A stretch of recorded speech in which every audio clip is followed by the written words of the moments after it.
ನಮಸ್ಕಾರ. 9 ಗಂಟೆಯ ಪ್ರೈಮ್ ನ್ಯೂಸ್ಗೆ ತಮಗೆಲ್ಲ ಆತ್ಮೀಯವಾದ ಸ್ವಾಗತ. ನಾನು ಶಶಿಧರ್ ಭಟ್. ಎಸ್, ಎಂದಿನಂತೆ ಇಂದು ಕೂಡ ತಮಿಳುನಾಡಿನ ರಾಜಕಾರಣವೇ ಪ್ರಮುಖವಾದ ಒಂದು ಸ್ಥಾನವನ್ನು ಪಡೆದಿದೆ. ತಮಿಳುನಾಡಿನ ಮುಖ್ಯಮಂತ್ರಿ ಗಾದಿಯ ಏರೋದಕ್ಕೆ ನಿನ್ನೆಯವರೆಗೆ ಕಾದು ಕುಳಿತಿದ್ದ ಶಶಿಕಲಾ ನಟರಾಜನ್ ಇವತ್ತು ಬೆಂಗಳೂರಿನ ಪರಪ್ಪನ ಅಗ್ರಹಾರದ ಜೈಲು ಪಾಲಾದರು. ಬೆಳಗಿನಿಂದ ಆ್ಯಕ್ಟಿವಿಟೀಸ್ ಚೆನ್ನೈದಲ್ಲಿ ನಡೀತಾನೆ ಇತ್ತು. ಯಾಕೆಂದರೆ ನಿನ್ನೆ ಸರ್ವೋಚ್ಚ ನ್ಯಾಯಾಲಯ ಅವಳ ಮನವಿಯನ್ನು ತಳ್ಳಿ ಹಾಕಿದ್ದು, ಮೊದಲು ಜೈಲು ಒಳಗಡೆ ಹೋಗಿ ಅಂತ ನ್ಯಾಯಾಲಯ ತಿಳಿಸಿತ್ತು. ಇವತ್ತು ಸಂಜೆ ಹೊತ್ತಿಗೆ ಅವರು ಜೈಲು ಪಾಲಾದರೆ ಜೈಲು ವಾಪಸ್ ಬಂದರು. 2014ರಲ್ಲಿ ಏನು ಹೋಗಿ ಅಲ್ಲಿ ಜೈಲಲ್ಲಿ ಪ್ರತಿಷ್ಠಾಪನೆಗೊಂಡಿದ್ದರು. ನಂತರ ಹೈಕೋರ್ಟ್ನ ಡಿಸಿಷನ್ ಎಲ್ಲ ಬಂದ ಮೇಲೆ ಹೊರಗೆ ಬಂದಿದ್ದರು. ಈಗ ಮತ್ತೆ ಹೋದರು. ಆ ಸುದ್ದಿ ಭಾಳ ಪ್ರಮುಖವಾದ ಪಾತ್ರ ಬರ್ತದೆ. ಅದರ ಜೊತೆಗೆ ಏನು ಭಾರತೀಯ ಜನತಾ ಪಕ್ಷದ ರಾಜ್ಯ ಘಟಕದ ಅಧ್ಯಕ್ಷ BS ಯಡಿಯೂರಪ್ಪ ಮತ್ತು ಕೇಂದ್ರ ಸಚಿವ ಅನಂತಕುಮಾರ್ ಅವರ ಕಪ್ಪದ ಸುದ್ದಿ ಇದೆಯಲ್ಲ, ಕಪ್ಪ ಕೊಟ್ಟಿದ್ದು ಹೈಕಮಾಂಡಿಗೆ. ಏನು ಅವರ CD ಏನು ಬಿಡುಗಡೆಯಾಗಿತ್ತು ಅದಕ್ಕೆ ಸಂಬಂಧಪಟ್ಟ ಹಾಗೆ KPCCI ಇವತ್ತು ಲೋಕಾಯುಕ್ತ ಮತ್ತು ACBಗೆ ದೂರನ್ನು ಸಲ್ಲಿಸಿದೆ. ಎಸ್, ಬಹಿರಂಗವಾಗಿ ಅವರು ಏನು ನಾವು ಇಷ್ಟು ಹಣವನ್ನು ಕೊಟ್ಟಿದ್ದೀವಿ ಅಂತ ಹೇಳೋದ್ರ ಮೂಲಕ ಇದು ಭ್ರಷ್ಟಾಚಾರದ ಅಡಿಯಲ್ಲಿ ಬರೋದರಿಂದ ಈ ಬಗ್ಗೆ ತನಿಖೆ ನಡೆಸಬೇಕು, ಕ್ರಮ ಕೈಗೊಳ್ಳಬೇಕು ಅನ್ನುವ ದೂರನ್ನು ನೀಡಲಾಗಿದೆ. ಇದು ಕೂಡ ಒಂದು ಪ್ರಮುಖ ಸುದ್ದಿ ಅಂದ್ಕೊಳ್ಳಿ. ಅದರ ಜೊತೆಗೆ ನಮ್ಮ ಇಸ್ರೋ ಸಾಧನೆ. ಎಸ್, ಇವತ್ತು ಇಸ್ರೋ ವಿಶ್ವ ದಾಖಲೆಯನ್ನು ಮಾಡಿದೆ. 104 ಉಪಗ್ರಹಗಳನ್ನು ಉಡ್ಡಯನ ಮಾಡಿದೆ, ಯಶಸ್ವಿಯಾಗಿ ಮಾಡಿದೆ. ಆ ಸುದ್ದಿ ಕೂಡ ಇದೆ. ಅದ್ರ ಜೊತೆ ನಾನು ಬಹಳ ಕುತೂಹಲ ಮೂಡಿಸಿದ್ದು ಯಾವುದು ಗೊತ್ತಾ? ಏನಂದ್ರೆ ಭಾರತ ಕ್ರಿಕೆಟ್ ತಂಡದ ಮಾಜಿ ನಾಯಕ ಯಾರು ಗೊತ್ತಲ್ಲ? ಯಾರು ಹೇಳಿ? ಎಸ್, ಮಹೇಂದ್ರ ಸಿಂಗ್ ಧೋನಿ ಅವರು ಮಗುವಿನ ಜೊತೆ ಆಟ ಆಡಿದ ಒಂದು ವಿಡಿಯೋ ಇವತ್ತು ಬೆಳಗಿನಿಂದ ವೈರಲ್ ಆಗಿತ್ತು. ಆ ಸುದ್ದಿ ಇದೆ. ಹಾಗೆಯೇ ಈಗಿನ ಭಾರತ ತಂಡದ ಕಪ್ತಾನ್ ವಿರಾಟ್ ಕೊಹ್ಲಿ ಅವನ ಪ್ರೇಮ ಪ್ರಕರಣ ಏನಿದೆ, ನಿನ್ನೆ ತಾನೇ ವ್ಯಾಲೆಂಟೈನ್ ಡೇ, ಅವರು ನಿನ್ನೆ ಒಂದು ಸಂದೇಶವನ್ನು ಕಳಿಸಿದ್ದಾರೆ. ಆ ಸಂದೇಶ ಏನು ಅಂದರೆ, ನನ್ನ ಪ್ರೇಮ ಏನಿದೆ ಅದು ಮುಗಿದಿಲ್ಲ ಅಂತ ಅನುಷ್ಕಾ ಶರ್ಮಾ ಜೊತೆ ಹೇಳಿದ್ದಾರೆ. ಎಷ್ಟು ಜನ್ಮ ಬೇಕಾದರೂ ಕಳಿತೀನಿ ಕಣ್ರಿ ಅಂತ. ಈ ಎಲ್ಲ ಸುದ್ದಿಯನ್ನು ಹೊತ್ತು ಬಂದಿರಿ. ನನ್ನ ಜೊತೆ 4 ಅತಿಥಿಗಳಿದ್ದಾರೆ. ಒಂದೊಂದೇ ಸುದ್ದಿಯನ್ನು ತೆಗೆದುಕೊಂಡು ಅವ್ರ ಜೊತೆ ಚರ್ಚೆ ಮಾಡ್ತೇನೆ. ಅದಕ್ಕೂ ಮೊದಲು ನೋಡೋಣ ಹೆಡ್ಲೈನ್ಸ್. CM ಗಾದಿ ಮೇಲೆ ಕಣ್ಣಿಟ್ಟಿದ್ದ ಶಶಿಕಲಾ ನಟರಾಜನ್ ಜೈಲು ಪಾಲು. ಚಿನ್ನಮ್ಮ ಈಗ ಪರಪ್ಪನ ಅಗ್ರಹಾರ ಕೇಂದ್ರ ಕಾರಾಗೃಹದ ಕೈದಿ. ಮತ್ತಷ್ಟು ಕುತೂಹಲ ಹುಟ್ಟುಹಾಕಿದ ತಮಿಳುನಾಡು ರಾಜಕೀಯ.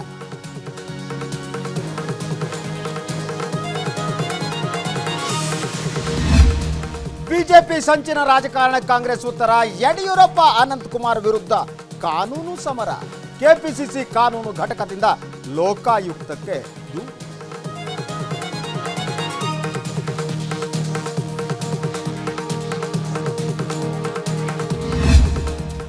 ಏಕಕಾಲಕ್ಕೆ 104 ಉಪಗ್ರಹಗಳ ಯಶಸ್ವಿ ಉಡಾವಣೆ.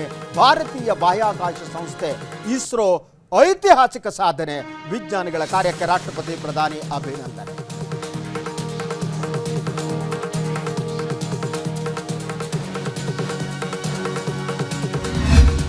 ಚಿತ್ರದ ಪ್ರಚಾರದ ವೇಳೆ ಗಲಭೆ ಸೃಷ್ಟಿಸಿದ ಆರೋಪ.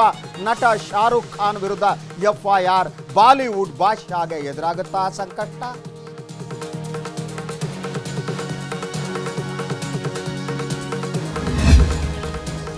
ಮಗಳ ಜೊತೆ ಮಗುವಾದ ಮಹೇಂದ್ರ ಸಿಂಗ್ ಧೋನಿ. ಪ್ರೇಮಿಗಳ ದಿನವನ್ನು ವಿಭಿನ್ನವಾಗಿ ಆಚರಿಸಿದ ವಿರಾಟ್ ಕೊಹ್ಲಿ. ಸಾಮಾಜಿಕ ಜಾಲತಾಣದಲ್ಲಿ ಹರಿದಾಡ್ತಿದೆ ವಿಡಿಯೋ, ಫೋಟೋ.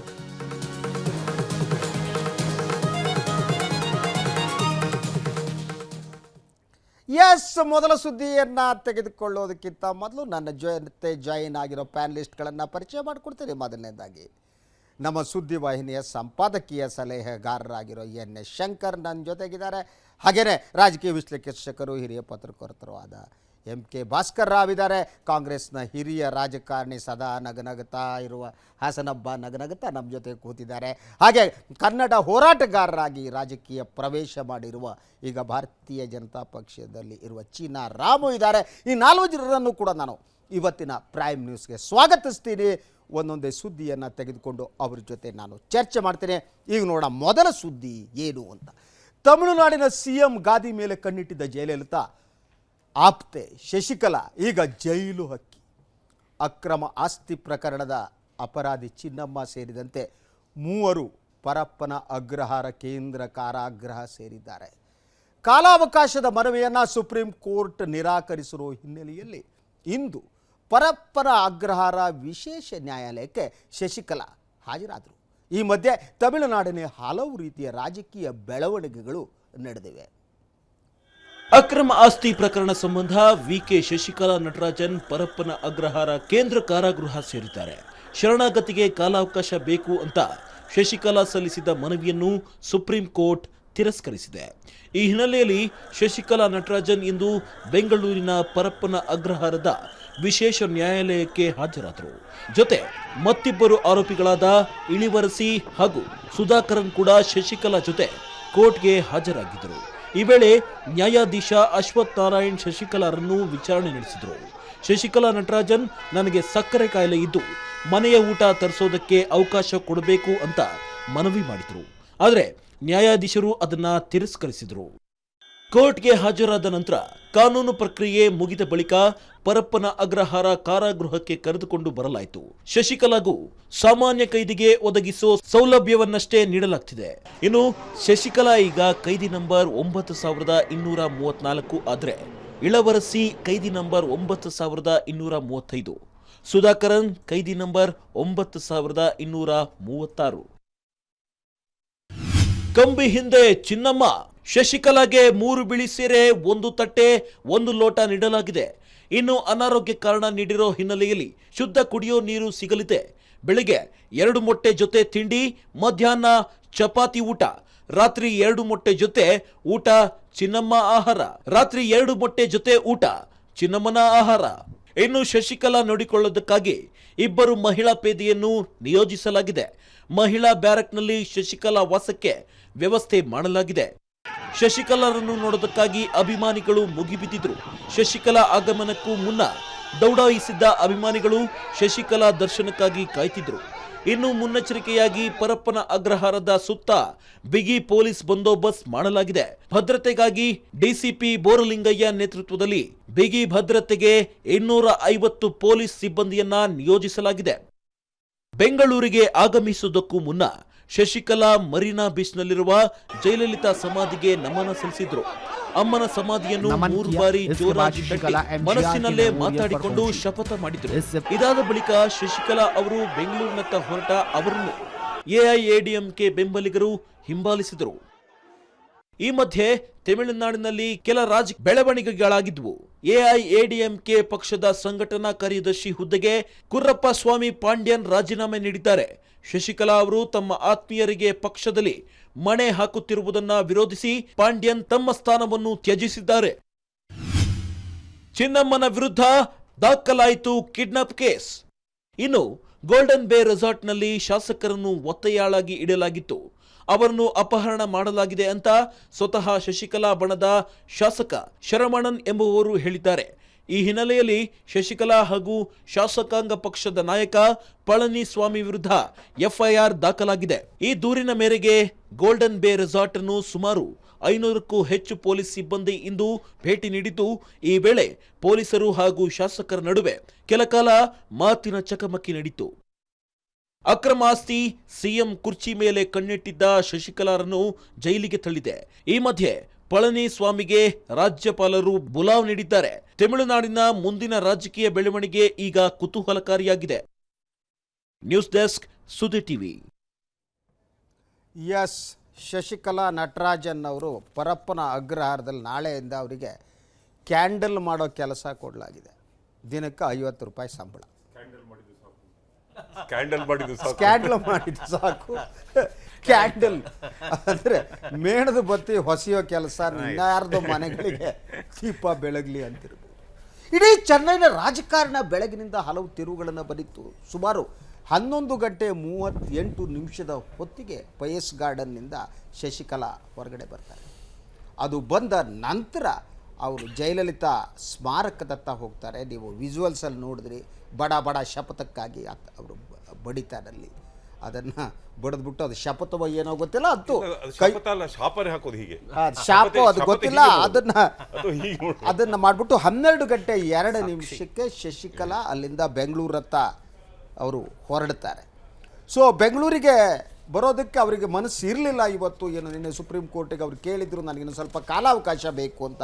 ಸುಪ್ರೀಂ ಕೋರ್ಟ್ ಅದನ್ನು ನಿರಾಕರಿಸ್ತು. ಅವರ ಜೊತೆಗೆ ಇವತ್ತು ಬೆಂಗಳೂರಿಗೆ ಹೊರಟಾಗ ಇಲವರಸಿ ಅವರು ಅವ್ರ ಜೊತೆಗೆ ಇದ್ದರು, ಅವರ ಸೋದರ ಸಿಸ್ಟರ್ ಇಲ್ಲ. ಹಾಗೆ ಅವರೆಲ್ಲರ ಜೊತೆ ಹೊರಡ್ತಾರೆ. ಅವರು ವಿಮಾನದ ಮೇಲೆ ಹೊರಡಲ್ಲ, ಅವರು ವೆಹಿಕಲ್ ಮೇಲೆ ಕಾರ್ನಲ್ಲಿ ಹೊರಡ್ತಾರೆ. ಹಿಂದೆ 15 ವೆಹಿಕಲ್ಗಳು, ಒಂದು ಮೆರವಣಿಗೆ ಚೆನ್ನೈನಿಂದ ಬೆಂಗಳೂರಿನತ್ತ ಹೊರಟು ಬರ್ತಾರೆ. ರಾಜಕಾರಣಿಗಳಿಗಿಂತ ಒಂದು ಚಾಣಾಕ್ಷತನ ಇರುತ್ತೆ. ಅಂದರೆ ಸಾವನ್ನು ಅವರು ಬಳಸ್ಕೊಳ್ಳಬಲ್ಲರು. ಈ ರೀತಿ ಏನು ಆರೋಪಗಳು ಬಂದಾಗ ಜೈಲಿಗೆ ಹೋಗೋದನ್ನು ಕೂಡ ಅವರು ಬಳಸ್ಕೊಬಲ್ಲರು. ಕರ್ನಾಟಕದಲ್ಲೂ ಜೈಲಿಗೆ ಹೋದ ರಾಜಕಾರಣಿಗಳ ಕೈ ಹಿಂಗೆ ಮಾಡ್ತಿರೋದು ನನಗೆ. ಜೈಲಿಗೆ ಹೋದ್ರ ಮೇಲೆ ಕೆಳಗೆ ಬಂದರು, ಎತ್ತು ಇವ್ರ ಕೈ ಬೆರಳು ಎತ್ತಲಿಲ್ಲ. ಆದರೆ ಒಟ್ಟಾರೆ ತಮಿಳ್ನಾಡು ರಾಜಕಾರಣ ಹಸಬ ನಿಮ್ಗೆ ಕೇಳ್ತೀನಿ, ನನಗೊಂದು ಸಣ್ಣ ಅನುಮಾನ ಇದೆ. ಇಡೀ ಈ ಘಟನೆ ಏನಿದೆ, ಕೋರ್ಟ್ ಡಿಸಿಷನ್ ನಾವು ಪ್ರಶ್ನೆ ಮಾಡೋಕ್ಕಾಗಲ್ಲ. ಸೊ ಅವರೇನು ಲೋವರ್ ಕೋರ್ಟ್ನ ಆದೇಶವನ್ನು ಎತ್ತಿಡಿದ್ದಾರೆ, ಹೈಕೋರ್ಟ್, ದಿಸ್ ಐ ಅಗ್ರಿ.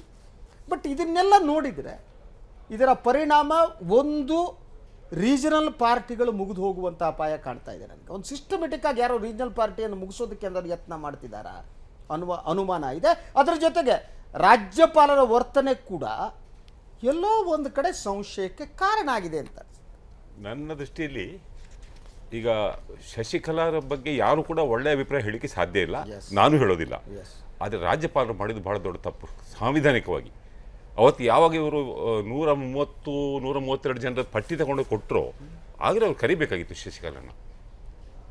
ತಪ್ಪು ಮಾಡಿದ್ದಾರೆ.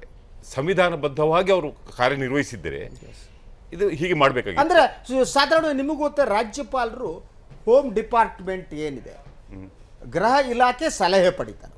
ನೇರವಾಗಿ ರಾಷ್ಟ್ರಪತಿಗಳ ಸಲಹೆ ಬರಲ್ಲ. ಪ್ರತಿಯೊಬ್ಬರ ಎಲ್ಲದ ರಾಜ್ಯಗಳ ರಾಜ್ಯಪಾಲರು ಹೋಮ್ ಡಿಪಾರ್ಟ್ಮೆಂಟ್ ಅಡ್ವೈಸ್ ಅವರಿಗೆ. ಈ ವಿಚಾರದಲ್ಲಿ ಹೋಮ್ ಡಿಪಾರ್ಟ್ಮೆಂಟ್ ಅಡ್ವೈಸ್ ಮೂಲಕನೇ ಅವರು ಬಿಹೇವ್ ಮಾಡಿರ್ಬೋದು. ಬಹುಶಃ ಅವರಿಗೆ ಏನಾದರೂ ಇದ್ರ ಬಗ್ಗೆ ಕ್ಲೂ ಸಿಕ್ಕಿರ್ಬೋದಾ, ಪನಿಷ್ಮೆಂಟ್ ಆಗುತ್ತೆ ಇವರಿಗೆ ಅಂತ ಹೇಳುವಂಥದ್ದು. ಅದು ನ್ಯಾಯಾಲಯದ ನಾವು ಹೆಂಗೆ ಹೇಳಕ್ಕಾಗಲ್ಲ ಅಲ್ಲ. ಏನಾದ್ರು ಹೋಮ್ ಡಿಪಾರ್ಟ್ಮೆಂಟಲ್ಲಿ ಏನಾದರೂ ಕ್ಲೂ ಸಿಕ್ಕಿ ಅದನ್ನೇ ಅದು ಹೇಳಿರ್ಬೋದಾ, ಸ್ವಲ್ಪ ತಂದ್ಕೊಳ್ಳಿ ಜೈಲಿಗೆ ಹೋಗ್ತಾಳೆ ಅವಳು ಅಂತ. ಬಟ್ ಇದ್ರ ಒಟ್ಟಾರೆ ರಾಜಕೀಯ ಲಾಭ ಇದೆಯಲ್ಲ ತಮಿಳುನಾಡಿನಲ್ಲಿ, ಬಿಜೆಪಿಗೆ ಆಗ್ಬೋದಾ? ಇಲ್ಲ, ಹೇಗೆ ಸರ್, ನಾನು ಒಂದು ನಿಮಿಷ, ಬಿಜೆಪಿ ಹೇಗೆ ಲಾಭ ಆಗಲಿ ಸಾಧ್ಯ? ಅಲ್ಲಿ ಅವರಿಗೆ ಒಬ್ಬ ಸದಸ್ಯನೂ ಇಲ್ಲ. ಅಲ್ಲಿ ಯಾವ ರೀತಿ ಲಾಭ ಆಗಲಿ? ಇದು ಮಾಧ್ಯಮಗಳನ್ನು ನೋಡಿದೆ, ಬಿಜೆಪಿಯವರು ಏನೋ ಮಾಡ್ತಿದ್ದಾರೆ, ಅವರಿಗೆ ಲಾಭ ಆಗುತ್ತೆ ಹಾಗೆ ಹೇಗೆ ಅಂತ. ಬಿಜೆಪಿಯಲ್ಲಿ ಆಗುವಂತಹ ಯಾವುದೇ ಒಂದು ಲಕ್ಷಣ ಕಾಣುತ್ತಿರಲ್ಲ. ಏನಾಗುವಂತಂದ್ರೆ ಪನ್ನೀರ್ ಸೆಲ್ವಂ ಬಿಜೆಪಿ ಸೇರ್ಬೇಕು. ಚೀನಾರಾಮು ಒಪ್ಕೋತಾರೆ. ಏನಪ್ಪ ಅಗ್ರಿ, ಇದು ರಾಜಕೀಯ ಲಾಭ ಬಿಜೆಪಿಗೆ ಆಗುತ್ತೆ. ಒಬ್ಬ ಸದಸ್ಯರು ಇಲ್ಲ, ಏನ್ ಭ್ರಷ್ಟಾಚಾರದ ಕೂಪ ಆಗಿತ್ತು ADMKದು. ಈಗಾಗಲೇ ಜಯಲಲಿತಾ ಜೈಲವಾಸ ಅನುಭವಿಸಿ ಮತ್ತೆ ಬಂದು ಅವರು ವಿಧಿವಶರಾಗಿದ್ದಾರೆ. ಇವತ್ತು ಹೇಳ್ತಾ ಇದ್ದಾರೆ, ತಮಿಳುನಾಡಿನಲ್ಲಿ ಜನತಂತ್ರವನ್ನು ಉಳಿಸುವುದರ ಸಲುವಾಗಿ ಈ ಕೆಲಸ ಮಾಡಿರ್ಬೋದಲ್ವಾ? ಅಲ್ಲ, ಇದರಲ್ಲಿ ಯಾರು ಮಾಡಿಲ್ಲ, ಸ್ವಯಂಕೃತವಾಗಿ ಆಕೆ ಮಾಡ್ಕೊಂಡಿರೋದು. ಈಗಾಗಲೇ ಒಬ್ಬ ಅವರ ಬಣದ ಶಶಿಕಲಾ ಬಣದ ಒಬ್ಬ MLA ಕಿಡ್ನಾಪ್ ಆಗಿದೆ ಅಂತ ಹೇಳಿ ದೂರು ಕೊಟ್ಟಿದ್ದಾರೆ.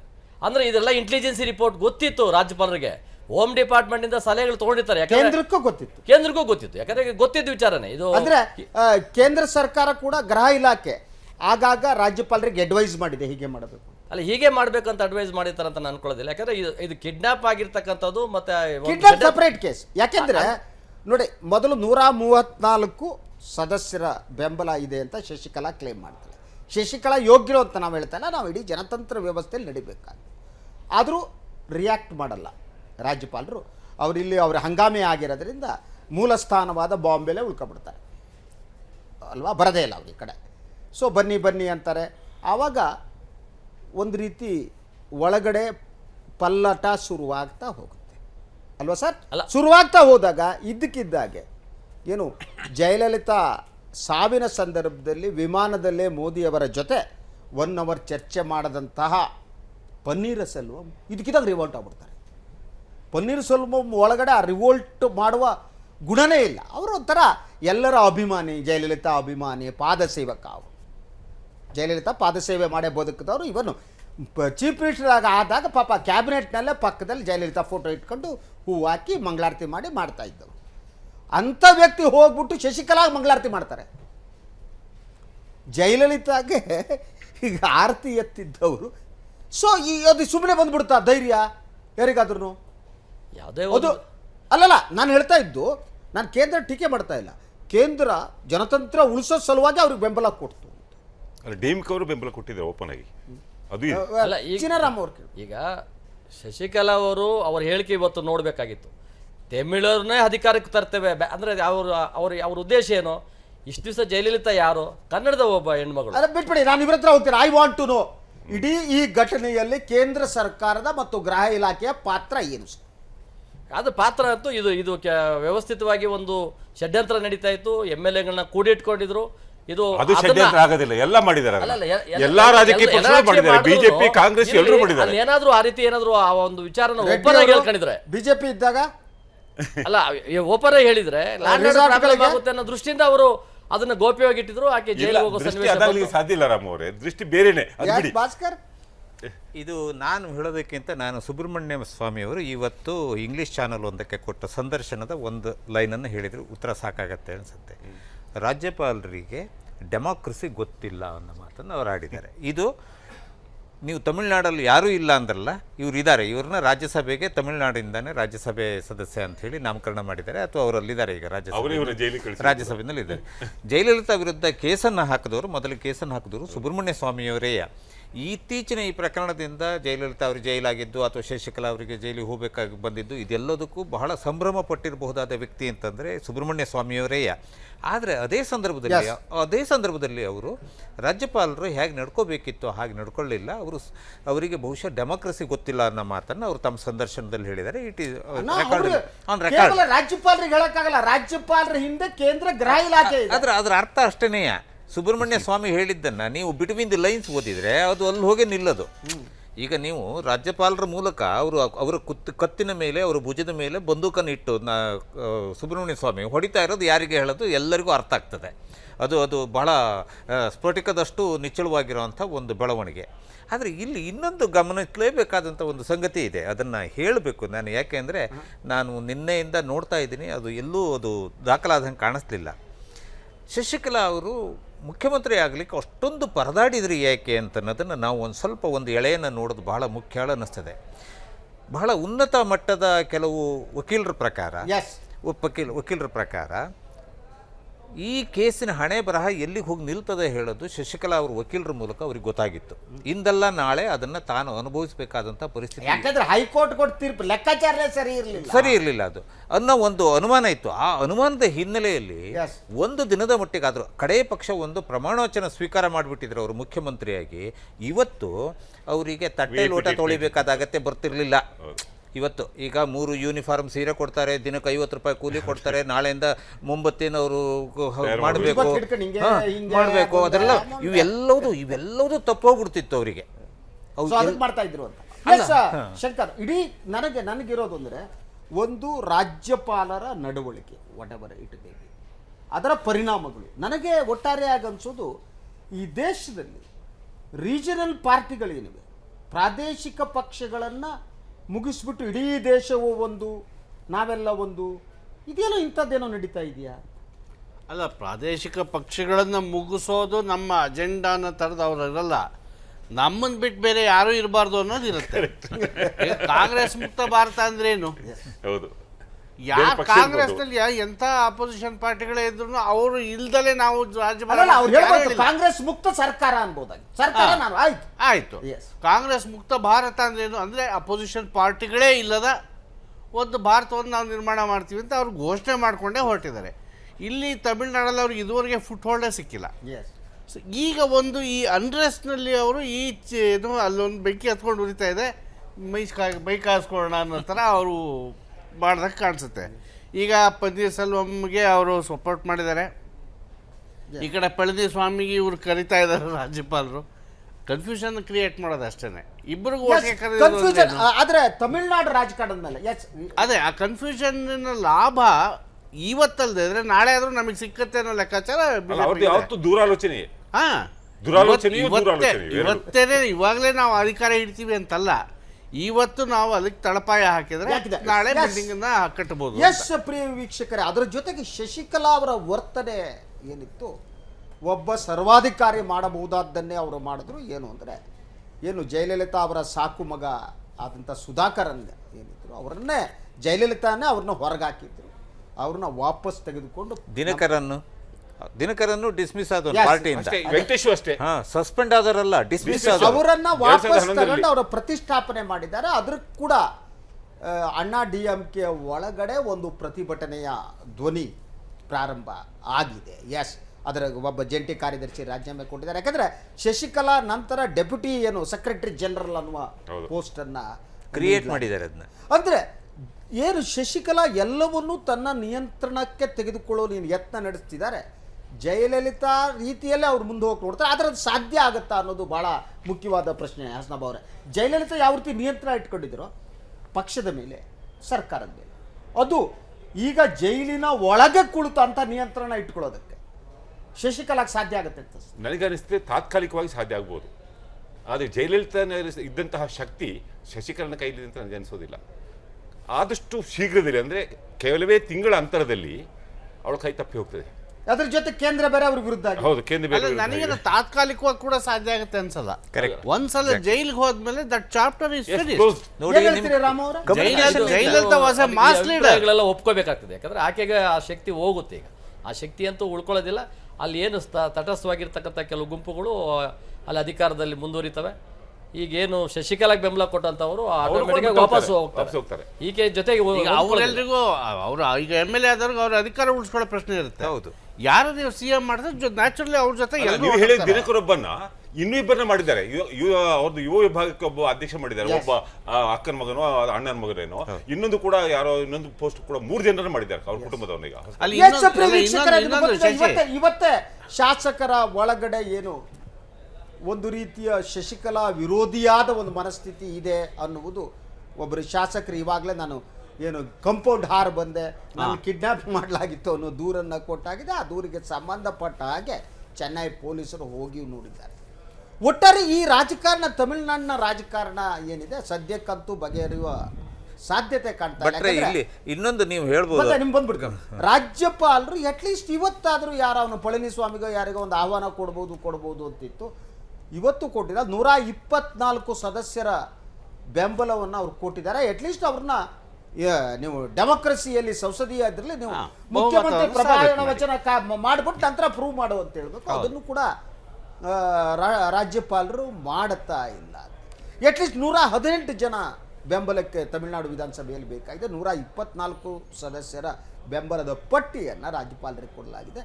ರಾಜ್ಯಪಾಲರು ಯಥಾ ಪ್ರಕಾರ ಮೌನಿಯಾಗಿ ಮುನಿಯಾಗಿ ಇಲ್ಲ, ಇವತ್ತು ಅವರಿಬ್ಬರನ್ನು ಕರೆದಿದ್ದಾರೆ. 7:30 ಗಂಟೆಗೆ ಇವ್ರನ್ನ ಪಳನಿಸ್ವಾಮಿನ, 8:30 ಗಂಟೆಗೆ ಇವನು ಕರೆದಿದ್ದಾರೆ ಪನ್ನೀರ್ಸೆಲ್ವಮನ್ನ. ಕರೆದು ನಿಮ್ಮ ಪಟ್ಟಿ ಕೊಡಿ ಅಂತ ಕೇಳಿದ್ದಾರೆ. ಎಸ್, ಸೊ ಪಟ್ಟಿ ಭಾಷೆ ಈಗಾಗಲೇ ಸಲ್ಲಿಸಿದ್ದಾರೆ. ನನಗೆ ಗೊತ್ತಾಗ್ತಾ ಇಲ್ಲ. ಬಹಳ ಬೊಮ್ಮಾಯಿ ಕೇಸ್ನಲ್ಲೂ it has been clearly Bommai ಕೇಸಲ್ಲಿ ಬಹುಮತ ಇದೆಯೋ ಇಲ್ಲೋ ಅನ್ನೋದು ರಾಜ್ಯಪಾಲರ ಅಂಗಳದಲ್ಲಿ ತೀರ್ಮಾನ ಹಾಕೂಡುದು. ಅದು ಏನು ವಿಧಾನಸಭೆಯ ಆಗ್ಬೇಕು ಅಂತ ಈ ಕ್ಲಿಯರ್ ಯಾರಿಗೋ ಪ್ರಮಾಣ ವಚನ ಕೊಟ್ಟು ಪ್ರೂವ್ ಮಾಡಯ್ಯ ಅಂತ ಒಂದು ಈಗ ಇಲ್ಲಿ ಇನ್ನೊಂದು ನಾವು ಗವರ್ನರ್ ಪಾಯಿಂಟ್ ಆಫ್ ವ್ಯೂನಿಂದ ನೋಡಿ ಆಮೇಲೆ ನಾವು ಅದಕ್ಕೆ ಬರಬೇಕು. ಈಗೇನಾಗಿದೆ ಅಂದರೆ ಶಶಿಕಲಾ ಹೊರಗಡೆ ಆರಾಮಾಗಿ ಇದ್ದ ಸಂದರ್ಭದಲ್ಲಿ ಆ ಪತ್ರಕ್ಕೆ ಸಹಿ ಹಾಕಿದ ಶಾಸಕರಲ್ಲಿ ಎಷ್ಟು ಜನರ ಮನಸ್ಸು ಈಗ ಪರಿವರ್ತನೆ ಆಗಿದೆಯೋ ಗೊತ್ತಿಲ್ಲ. ಆದರೆ ಆ ಪಟ್ಟಿ ಅಂತೂ ಇದೆ. ಅದು ಈಗಾಗಲೇ ರಾಜ್ಯಪಾಲರಿಗೆ ಸಲ್ಲಿಕೆಯೂ ಆಗಿದೆ.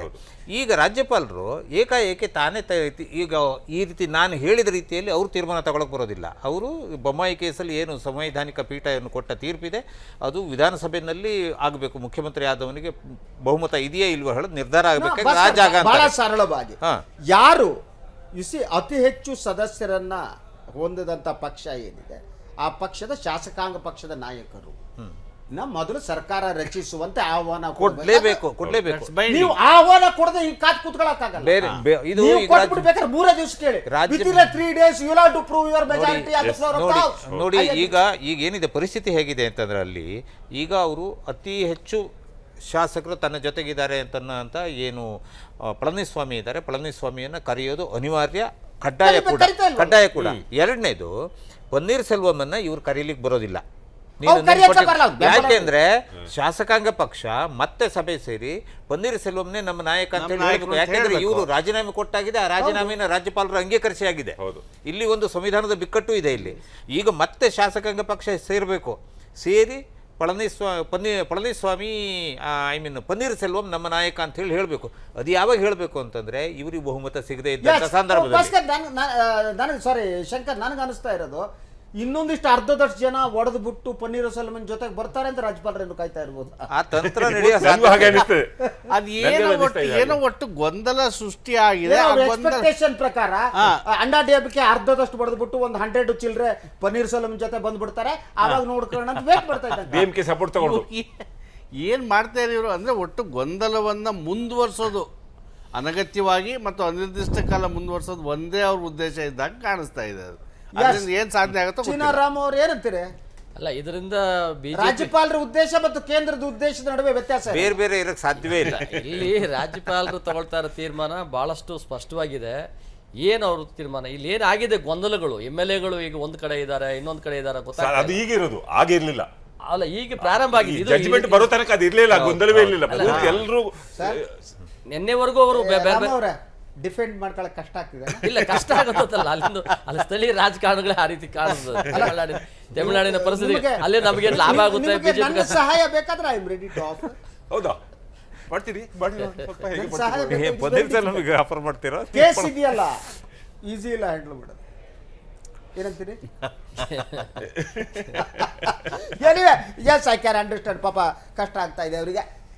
ಆದರೆ ಏನು ಇನ್ನು ಸುಮಾರು 4 ವರ್ಷಗಳ ಕಾಲ ಪರಪ್ಪನ ಅಗ್ರಹಾರದಲ್ಲಿ ಇರಬೇಕಾದಂಥ ಶಶಿಕಲಾ ಇವತ್ತು ಕೆಲವು ಬೇಡಿಕೆಗಳನ್ನು ಕೂಡ ಇಟ್ಟಿದ್ದರು ನ್ಯಾಯಾಲಯದ ಮುಂದೆ. ತಮಗೆ ವಿಶೇಷ ಬ್ಯಾರಾಕನ್ನು ಕೊಡಬೇಕು ಅಂತಂದರು, ಅದನ್ನು ಕೊಟ್ಟಿಲ್ಲ. ವೈದ್ಯಕೀಯ ಚಿಕಿತ್ಸೆಗೆ ಅನುಮತಿ ಕೊಡಲಾಯಿತು. ನನಗೆ ಡಯಾಬಿಟಿಸ್ ಇದೆ, ಊಟ ತರಿಸ್ಕೋಬೇಕು ಅಂತಂದರು. ಅದಾಗಲ್ಲ, ನೀವು ಉಳಿದ ಕೈದಿಗಳು ಏನನ್ನ ಸ್ವೀಕರಿಸ್ತಾರೋ ಅದನ್ನೇ ಕೊಡೋದು ಮುದ್ದೆ ತಾನೆ. ಅದ್ರ ಜೊತೆಗೆ ನನಗೆ ಮೆಡಿಟೇಷನ್ ಧ್ಯಾನ ಮಾಡೋದಕ್ಕೆ ಒಂದು ರೂಮ್ ಬೇಕು ಅಂತಾನು ಕೇಳಿ. ನನ್ನ ಜೊತೆ ಮುದ್ದೆ ಕೊಡೋದು. ಸೊ ಧ್ಯಾನ ಮಾಡೋದಕ್ಕೂ ರೂಮ್ ಕೊಡೋಕ್ಕಾಗಲ್ಲ ಅಂತೇಳಿ ಹೇಳಿದ್ರು. ಧ್ಯಾನ ಎಲ್ಲರೂ ಕೂತ್ಕೊಂಡು ಮಾಡ್ಬೋದು, ಧ್ಯಾನಕ್ಕೆ ರೂಮ್ ಬೇಕು ಅಂತೇನಿಲ್ಲ. ಬಟ್ ಶಶಿಕಲಾ ಕೇಳಿ. ಈಗ ನಾನು ಹೇಳಿದೆ, ಏನು ಜಯಲಲಿತಾ ಜೈಲಿನ ಒಳಗಡೆ ಇದ್ದೆ, ಇಡೀ ತಮಿಳುನಾಡಿನ ರಾಜಕಾರಣವನ್ನು ತಮ್ಮ ಮುಷ್ಟಿಯಲ್ಲಿ ಇಟ್ಕೊಂಡಿದ್ದರಲ್ಲ, ಹಾಗೆ ಇಟ್ಕೊಳ್ಳೋದು ಶಶಿಕಲಾಗೆ ಸಾಧ್ಯ ಇಲ್ಲ ಅಂತ. ಆ ಕಾರಣಕ್ಕಾಗಿ ಅಣ್ಣಾ DMK ಸಂಪೂರ್ಣ ಛಿದ್ರವಾಗುವ ಲಕ್ಷಣಗಳು ಕಾಣ್ತಾ ಇವೆ. ಅದಾದರೆ thanks to BJP government and Modi ಅಂತ ಹೇಳ್ತಾ ಈಗ ಒಂದು ವಿರಾಮ ತಗೋತೀರಿ. ನನಗೆ ಅವರು 3 ಸೀರೆ, ಒಂದು ತಟ್ಟೆ, ಒಂದು ಲೋಟ, ಮುದ್ದೆ, ಮೊಟ್ಟೆ, ಚಪಾತಿ ಅಂದರೆ this can happen only in democracy ಅನ್ಸುತ್ತೆ. ನೀವು ಎಷ್ಟೇ ಕೋಟಿ ಏನೇನು ನುಂಗ್ಕೊಂಡಿರಿ, ಅಲ್ಟಿಮೇಟ್ಲಿ ದಿಸ್ ಚಿನ್ನದ ತಾಟಲ್ಲೇ ಊಟ ಮಾಡೋರು ಇವರೆಲ್ಲ. ಇವತ್ತು ಎಲ್ಲಿ ಬಂದಿದೆ ಅಂತಂದ್ರೆ ಇದು ಮಾತ್ರ ನಾವು ಡೆಮೋಕ್ರಸಿ ಬದುಕಿದೆ. It's a great equaliser. ಅದೇ ನೀವು ಸಾವಿರಾರು ಸೀರೆಗಳು ಇದ್ರೂ ಕೂಡ ಅಲ್ಟಿಮೇಟ್ಲಿ ಹಿಂಗಾದ್ರೆ 3 ಸೀರೆ, ಅದನ್ನೇ ನಮ್ಮೆಲ್ಲ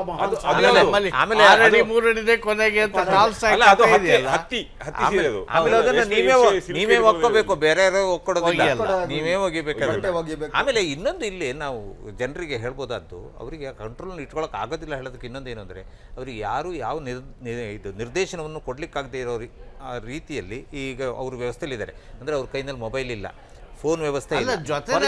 ಜಯಲಲಿತಾ ಇರೋ main difference, Jayalalithaa was a mass leader, Sasikala is nobody, class leader ಅಲ್ಲ. ಅದೇ ಆಮೇಲೆ ಜಯಲಲಿತಾನೇ ಇವ್ರನ್ನ ಒಂದಿಷ್ಟು ದಿವಸ ಹೊರಗಡೆ ಹಾಕಿದ್ರು, ದೂರದಲ್ಲಿ ಇಟ್ಟಿದ್ರು. ಅಂದ್ರೆ ತಮಿಳುನಾಡು ಜನರಿಗೆ ಅದೆಲ್ಲ ಗೊತ್ತಿದೆ.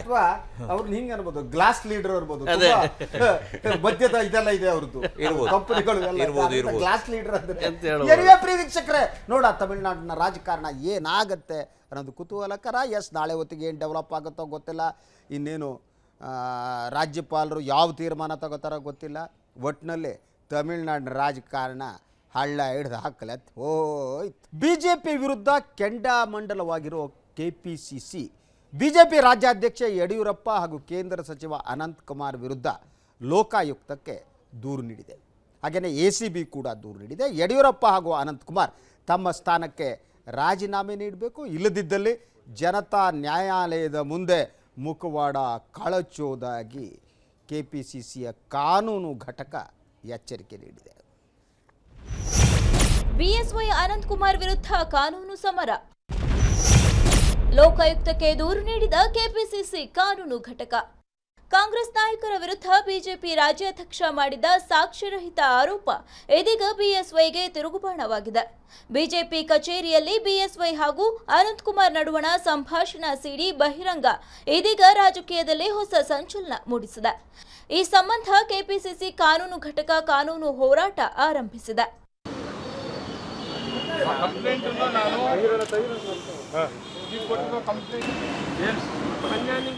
ಕೆಪಿಸಿಸಿ ಕಾನೂನು ಘಟಕದ ಅಧ್ಯಕ್ಷ ಧನಂಜಯ್ ನೇತೃತ್ವದಲ್ಲಿಂದು ಬಿಎಸ್ವೈ ಹಾಗೂ ಅನಂತಕುಮಾರ್ ವಿರುದ್ಧ ಲೋಕಾಯುಕ್ತಕ್ಕೆ ದೂರು ನೀಡಲಾಗಿದೆ.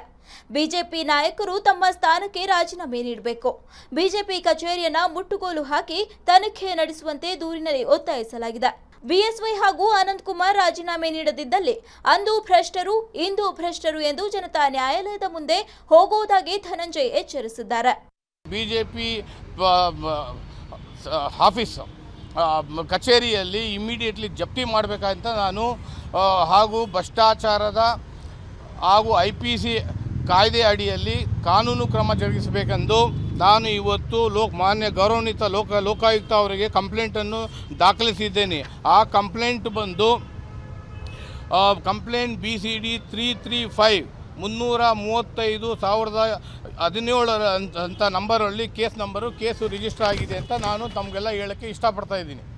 ಇನ್ನು ಕೆಪಿಸಿಸಿ ಕಾನೂನು ಘಟಕ ಕ್ರಮಕ್ಕೆ ಪ್ರತಿಕ್ರಿಯಿಸಿರೋ ಮಾಜಿ ಡಿಸಿಎಂ ಹಾಗೂ ಬಿಜೆಪಿ ಮುಖಂಡ ಆರ್ ಅಶೋಕ್ ಸಿಡಿ ಪ್ರಕರಣದ ದೂರನ್ನ ಸಿಬಿಐ ಅಥವಾ ಅಂತಾರಾಷ್ಟ್ರೀಯ ತನಿಖಾ ತಂಡಕ್ಕೆ ನೀಡಲಿ, ನಾವು ಹೆದರೋದಿಲ್ಲ ಅಂತ ಪ್ರತ್ಯುತ್ತರ ನೀಡಿದ್ದಾರೆ. ಏನು ಭಯ ಬೀಳೋ ಅಂತ ಅಲ್ಲ ಅವಶ್ಯಕತೆ ಇಲ್ಲ. ACBಗಲ್ಲ, ಯಾರಿಗೆ ಬೇಕಾದರೂ CBI ಕೊಡಲಿ ಅಥವಾ ಇಂಟರ್ನ್ಯಾಷನಲ್ IB ಕೊಡಲಿ, ಏನು ಭಯ ಬೀಳೋ ಪ್ರಶ್ನೆನೇ ಇಲ್ಲ. ರಿಯಲ್ ಆಗಿ ಏನು ನಡೆದಿದೆ ಅದನ್ನು ಏನು ಮಾನ್ಯ ಮುಖ್ಯಮಂತ್ರಿಗಳು ಹೇಳಿದ್ದಾರೆ ಅದನ್ನು ಯಡಿಯೂರಪ್ಪನವರಿಗೆ ಅನಂತಕುಮಾರ್ ಅವರು ಹೇಳಿದ್ದಾರೆ. ಇದರಲ್ಲಿ ಏನು ಮುಚ್ಚುಮರೆ ಪ್ರಶ್ನೆ ಇಲ್ಲ. ಇತ ಜೆಡಿಎಸ್ ರಾಜ್ಯಾಧ್ಯಕ್ಷ HD ಕುಮಾರಸ್ವಾಮಿ ಕೂಡ ಬಿಎಸ್ವೈ ಹಾಗೂ ಅನಂತಕುಮಾರ್ ನಡುವಣ ಸಂಭಾಷಣೆ ಸತ್ಯ, ಅವರಿಬ್ಬರು ಸಹಜವಾಗಿಯೇ ಮಾತನಾಡಿಕೊಂಡಿದ್ದಾರೆ ಎಂದಿದ್ದಾರೆ. ಈ CD ಪ್ರಕರಣ ಏನಿದೆ, BJPಯ ನಾಯಕರುಗಳು ನಿನ್ನೆ ಅವ್ರ ಸಭೆಯಲ್ಲಿ ಚರ್ಚೆ ಮಾಡ್ಕೊಂಡ್ರು, ಅದು ಸತ್ಯ ಚರ್ಚೆ ಮಾಡ್ಕೊಂಡಿದ್ದಾರೆ. ಅದರಲ್ಲೇನು ಅಸಹಜವಾದಂಥ ಚರ್ಚೆ ಏನಾಗಿಲ್ಲ. ಒಟ್ಟಾರೆ ಬಿಜೆಪಿ ನಡೆಸಿದ ಸಂಚಿನ ಅಸಲಿಯತ್ತಿನ ರೂಪ ಕಳಚುತ್ತಿದ್ದು ರಾಜಕೀಯ ಕೆಸರಚಾಟ ಆರಂಭವಾಗಿದೆ. ಅತ ಬಿಜೆಪಿ ರಾಜ್ಯಾಧ್ಯಕ್ಷ BS ಯಡಿಯೂರಪ್ಪರ ವಿರುದ್ಧ ಕಾಂಗ್ರೆಸ್ ಪರಿಷತ್ ಸದಸ್ಯ ಗೋವಿಂದರಾಜು ಮಾನನಷ್ಟ ಮೊಕದ್ದಮೆ ಹೂಡೋಕೆ ಮುಂದಾಗಿದ್ದಾರೆ.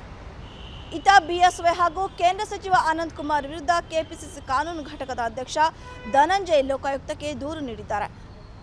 ಒಟ್ಟಾರೆ ಕಾಂಗ್ರೆಸ್ ಬಿಜೆಪಿಯ ವಿರುದ್ಧ ಕಾನೂನು ಸಮರ ಸಾರಿದ್ದು ಮುಂದಿನ ದಿನಗಳಲ್ಲಿ ಈ ಕಾನೂನು ಸಮರ ಯಾವ ರೂಪ ಪಡೆದುಕೊಳ್ಳಲಿದೆ ಅನ್ನೋದನ್ನು ಕಾದು ನೋಡಬೇಕಿದೆ. ಕ್ಯಾಮ್ರಾ ಪರ್ಸನ್ ಬಸವ ಜೊತೆ ಸಂಧ್ಯಾ ಸರ್ಬಾ, ಪೊಲಿಟಿಕಲ್ ಬ್ಯೂರೋ, ಸುದ್ದಿ TV. ಎಸ್ ಚೀನಾ ರಾಮು ಅವರೇ, ಸುದ್ದಿ ನೋಡಿದ್ರಿ, ನಿಮ್ಮ ಮೊದಲ ರಿಯಾಕ್ಷನ್ ಪ್ಲೀಸ್. ಇಲ್ಲ, ಆ ದಿನ ಆ ಸಭೆ ನಡೆದಿದ್ದ ದಿನ ನಾನು ಆ ಸಭೆಯಲ್ಲಿದ್ದೆ. ಅವತ್ತಿನ ಸಭೆ ನಡೆದಾಗ ಅವರು ಮಾತಾಡಿದ್ರ ಬಗ್ಗೆ ಸ್ಪಷ್ಟನೆ ಕೊಟ್ಟಿದ್ದಾರೆ. ಈಗಾಗಲೇ ಬಿಜೆಪಿ ಇಲ್ಲ ಸ್ಪಷ್ಟನೆ ನಾವು ಕೇಳಿಲ್ಲ. ಈ ಮಾತನ್ನ ಕೇಳೋ ಸ್ಥಿತಿಯಲ್ಲಿ ನಾವು ಇರ್ಲಿಲ್ಲ ಅಲ್ಲಿ. ಯಾಕಂದ್ರೆ ಸದಾನಂದ ಗೌಡರು ಭಾಷಣ ಮಾಡ್ತಾ ಇದ್ರು. ಅಲ್ಲ, ಮಾತು ಕೇಳೋ ಸ್ಥಿತಿ ಸದಾನಂದ ಗೌಡರು ಭಾಷಣ ಮಾಡ್ತಾ ಇದ್ರು. ನಾವು ಅವ್ರ ಭಾಷಣ ನೋಡ್ತಾ ಇದ್ವಿ. ಇಲ್ಲಿ TV ಚಾನೆಲ್ನ ಒಂದು ಚಾನಲಿನ ಕ್ಯಾಮ್ರಾ ಅದು ಒಂದು ಲೋಗೋ ಇತ್ತು. ಆ ಲೋಗೋದಲ್ಲಿ ಟ್ವಿಸ್ಟ್ ಮಾಡಿದ್ದಾರೆ. ಈಗಾಗಲೇ ಅದನ್ನು ಸ್ಪಷ್ಟನೆ ಕೊಡೋದಕ್ಕೆ ಒರಿಜಿನಲ್ ಸಿಡಿಯನ್ನು ನಮ್ಮ ಹತ್ರ ಇದೆ. ಇದನ್ನ ಟ್ವಿಸ್ಟ್ ಮಾಡಿ ಫೇಕ್ ಮಾಡಿ ನೀವೇನು ಟ್ವಿಸ್ಟ್ ಮಾಡಿದ್ದಾರೆ ಅಂತ ಅಂದ್ರೆ ಈ ಕಟ್ ಮಾಡಿದ್ದಾರೆ ಅಂತ ನಿಮ್ಮ ನಾಯಕರು ಹೇಳಿದ್ರು. ಟ್ವಿಸ್ಟ್ ಕಟ್ಟ ಏನೋ ಒಂದು ಮಾಡಿದ್ದಾರೆ ಅಲ್ವಾ, ಅದು ಪ್ರೂವ್ ಆಗೋದಕ್ಕೆ ಈಗ ಲೋಕಾಯುಕ್ತ ತನಿಖೆ ನಡೆಸ್ಬಿಟ್ರು ಒಳ್ಳೇದಲ್ವಾ? ಅಲ್ಲ, ಲೋಕಾಯುಕ್ತ ಅಲ್ಲ, CBI ತನಿಖೆನೇ ಮಾಡಲಿ. CBI ಅಲ್ಲ, ಯಾವ ತನಿಖೆ ಆದ್ರೂ ಮಾಡಲಿ.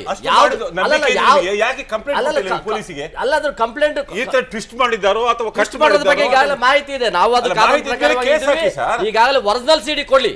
ಈಗೇನ್ ದೂರು ಕೊಟ್ಟಿದಾರೋ ಧನಂಜಯನವರು, ಕಾಂಗ್ರೆಸ್ ಅವರು ಬಚಾವಾಗೋದಕ್ಕೆ ತಂತ್ರ ಮಾಡಿದ್ದಾರೆ. We will discuss.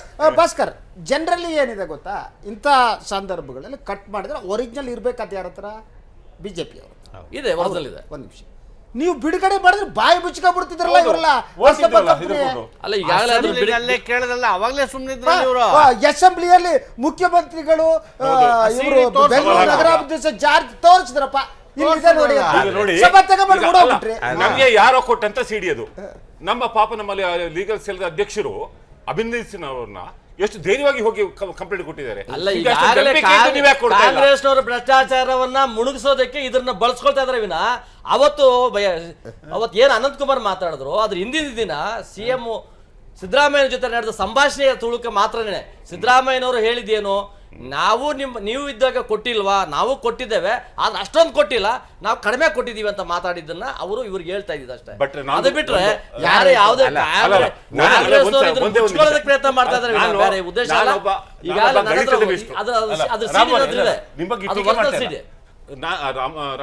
ರಾಮ್ ಅವರೇ, ನಾನೊಬ್ಬ ಗಣಿತದ ಮೇಷ್ಟ್ ಆಗಿದ್ದವನು. ಓಕೆ, 1 ಕೋಟಿ ರೂಪಾಯಿ ಒಂದು ಸೂಟ್ ಕೇಸಲ್ಲಿ ಹಾಕ್ಬೇಕಾದ್ರೆ ಒಂದು ಸೂಟ್ ಕೇಸ್ ಸಾಲೋದಿಲ್ಲ. 1 ಕೋಟಿಗೆ 1000 ಕೋಟಿ ಎಷ್ಟು ಬೇಕು ಹೋಗ್ತಾನೆ? ಹೇಗೆ ತಗೊಂಡೋಗಿರ್ಬೋದು? ಏನು ಲಾರಿಯಲ್ಲಿ ಹಾಕೊಂಡೋದ್ರಾ?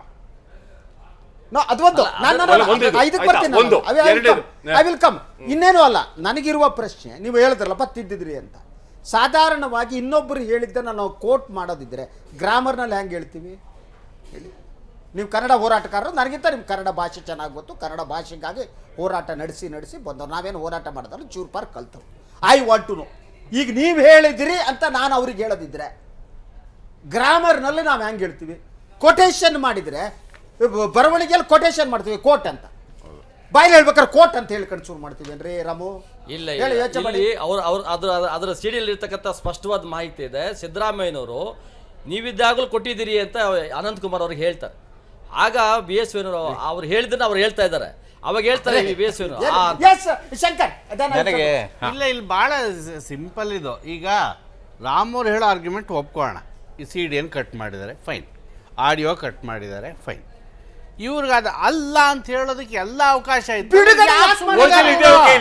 ಒರಿಜಿನಲ್ ಇದೆ, ಬಿಡುಗಡೆ ಮಾಡಬಹುದಲ್ಲ. ಅವ್ರು ಯಾಕೆ ಕಂಪ್ಲೇಂಟ್ ಕೊಟ್ಟಿಲ್ಲ? ಯಾಕೆ ಕಂಪ್ಲೇಂಟ್ ಕೊಟ್ಟಿಲ್ಲ ಇವರು? ಅಲ್ಲ, ಇಷ್ಟಕ್ಕೂ ಯಾವ ಡಿಸ್ಟ್ರಾಕ್ಟೆಡ್ ದ ಸಿಡಿ ಅಂತ 5 ಜನ ನಾಯಕರು ಡಿಸ್ಟ್ರಾಕ್ಟ್ ಮಾಡುವಂತ ಕ್ರೈಮ್ ಆಫೆನ್ಸ್. ಖಂಡಿತ ಅದಾಗ್ತದೆ. ಈಗಾಗಲೇ ದೂರ ಕೊಡೋದು ಸ್ವಾಮಿ ಇಲ್ಲ ಮಾಡ್ತಾ ಇದ್ದಾರೆ. ಈಗಲ್ಲ ಅದು ಒಂದು ಏನ್ ಮಾಡ್ತಿದ್ದಾರೆ ಅಲ್ಲ, ಈಗಾಗಲೇ ಅದು ತೀರ್ಮಾನ ಪಕ್ಷ ತಗೊಂಡಿದೆ. ಅಲ್ಲ, ಇಷ್ಟಕ್ಕೂ ಅದು ಪಕ್ಷದ ಸಭೆ. ಹೌದಾ? ಅನಂತಕುಮಾರ್ ಮತ್ತೆ ಯಡಿಯೂರಪ್ಪ ನಡುವೆ ನಡೆದ ಬಿಜೆಪಿ ಸಭೆ ಇದು. ಆ ಪಕ್ಷದ ಸಭೆಯಲ್ಲಿ ಆ ಪಕ್ಷದ 2 ನಾಯಕರು ಮಾತಾಡೋದನ್ನು ರೆಕಾರ್ಡ್ ಯಾರು ಮಾಡ್ಕೊಳ್ತಾರೆ? ಒಂದನೇದು. ಆ ರೆಕಾರ್ಡು ಕಾಂಗ್ರೆಸ್ನ ಕೆಲವು ನಾಯಕರ ಕೈಗೆ ಅದು ಹೇಗೆ ಹೋಗ್ತದೆ ಅನ್ನೋದ್ರಿಂದ. ಆಮೇಲೆ ಪೂರ್ಣ ಸಿಡಿ ನಮ್ಮ ಹತ್ರ ಇದೆ ಅಂತ ಹೇಳಿ BJP ಅವ್ರು ಹೇಳೋದಾದರೆ, ಅದ್ರದ್ದಿದೆ ಅಂತಂದರೆ, ಅಂದರೆ ಯಾರು ರೆಕಾರ್ಡ್ ಮಾಡಿದ್ದಾರೆ ಹೇಳೋದು ಅವ್ರಿಗೆ ಗೊತ್ತಿರಬೇಕಲ್ಲ. ಅಲ್ಲ, ಗೊತ್ತು. ಈಗಾಗಲೇ ಒಂದು ವಿಶ್ವಾಣಿ ಪತ್ರಿಕೆಯಲ್ಲಿ ನೇರವಾಗಿ ಬಂದಿರ್ತಕ್ಕಂಥ ಅಲ್ಲಲ್ಲ, ಈಗಾಗಲೇ ಪತ್ರಿಕೆ ಬಂದಿದೆ. ಯಾರು ಅದನ್ನ ಸಿಡಿ ಮಾಡಿದ್ರು, ಯಾರಿಗೆ ಯಾರನ್ನೋ ಮೇಲೆ ಬರ್ಕಬಿಟ್ಟು ನಾರಾಯಣಪ್ಪನೋ ಹನುಮಂತಪ್ಪನವ್ರು ಹಿಂಗ್ ಮಾಡಿದ್ರು ಟೈಪ್. ಆಮೇಲೆ ಒಂದು ನಿಮಿಷ ಶಿಶಿರ್ ಬಿಟ್ರೆ, ಇವರು 1000 ಕೋಟಿ ರೂಪಾಯಿದು ಹೇಳಿದ್ರು. ಅದು ಹೇಗೆ ತಗೊಂಡೋದ್ರು? 1000 ಸೂಟ್ ಕೇಸ್ ಬೇಕಾಗತ್ತೆ ಅಂತ ಹೇಳಿದ್ರು. ಅವೆಲ್ಲ ಒಟ್ಟಿಗೆ ಹೋಗೋದಿಲ್ಲ. ಅವೆಲ್ಲ ರಾಜಕಾರಣಿಗಳು ಯಾವ ರೀತಿಯಲ್ಲಿ ದುಡ್ಡು ಒಟ್ಟಿಗೆ ಹೋಗದಿದ್ರೆ ಒಂದೇ ಐಟಮ್ ಅಲ್ಲಿ 1000 ಕೋಟಿ ಅಂತ ಬರೀತಾರೆ. ಆಯ್ತಾ? ಅದು ಗುಡ್ ಪಾಯಿಂಟ್.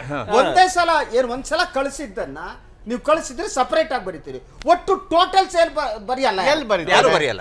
ಬೇರೆ ಬೇರೆ ಐಟಮ್ ಟೋಟಲ್ ಮಾಡ್ತಾರೆ. ಈಗ 1000 ಕೋಟಿ ಅಂತ ಬರೀ 1000 ಕೋಟಿ ಒಮ್ಮೆಲೆ ಹೋದ್ರು. ಈಗ ಸಿಕ್ಕಿದೆ ಅಂತ ಹೇಳ್ತಿದ್ದಾರೆ ಯಡಿಯೂರಪ್ಪನವರು. ಆ ಡೈರಿಯಲ್ಲೂ ಕೂಡ ಒಟ್ಟಿಗೆ 1,000 ಕೋಟಿ ರೂಪಾಯಿ ಕೊಟ್ಟಿದೆ ಹೇಳೋದಿಲ್ಲ. ಬೇರೆ ಬೇರೆ ಜಾಗದಲ್ಲಿ ಗೊತ್ತಿಲ್ಲ ನಮಗೆ.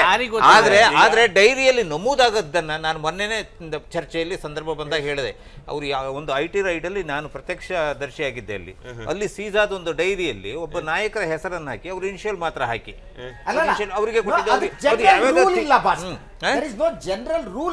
ಇಲ್ಲ. ಆದ್ರೆ ರಾಜಕಾರಣಿಗಳು ಡೆಲ್ಲಿ ಏನು ವರಿಷ್ಠರಿದ್ದಾರೆ ಅವರಿಗೆ ದುಡ್ಡು ಕೊಡ್ತಾರೆ ಹೇಳೋ ವಿಚಾರದಲ್ಲಿ ನಮಗಂತೂ, ನಾವು ಜರ್ನಲಿಸ್ಟ್ ಆಗಿರೋದು ನಮಗೆ ಅನುಮಾನ ಇಲ್ಲ.